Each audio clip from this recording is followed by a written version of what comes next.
कोकण रेल्वेच्या मंगला एक्सप्रेसमध्ये सावर्डा रेल्वे स्थानकाच्या दरम्यान मंगळूरहून झाशी प्रवास करताना एका महिलेने दिला चिमुकलीला जन्म। सध्या ही माता आणि पुत्री दोन्ही सुखरूप असून ह्या दाम्पत्याने आपल्या चिमुकलीचं नाव मंगला ठेवलं आहे।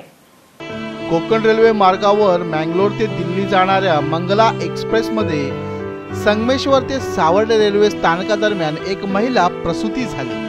धावत्या गाडीमध्ये झालेल्या प्रसूतीनंतर थांबा नसतानाही सावर्डे स्थानकावर ही एक्सप्रेस थांबवून सदर महिलेचा डेरवण येथील वालावलकर रुग्णालयात दाखल करण्यात आले। यावेळी रेल्वेतील प्रवाशांनी संबंधित महिलेला आर्थिक मदत देखील केली। यामुळे भारावून गेलेल्या संबंधित कन्येच्या पित्याने आपल्या कन्येचे नाव मंगलास ठेवणार असल्याचे जाहीर केले। रवींद्र कुमार विश्वकर्मा मंगळूर मुळगाव उत्तर प्रदेशचा हा गेल्या 3 वर्षापासून मंगळूर येथे पाणीपुरीची गाडी चालवतो।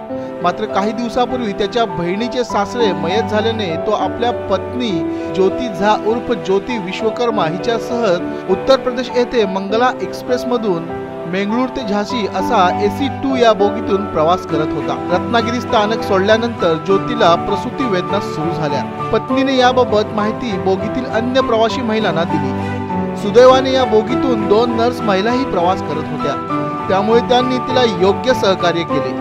याबाबत माहिती रेल्वे कर्मचाऱ्यांनी वरिष्ठांना दिली।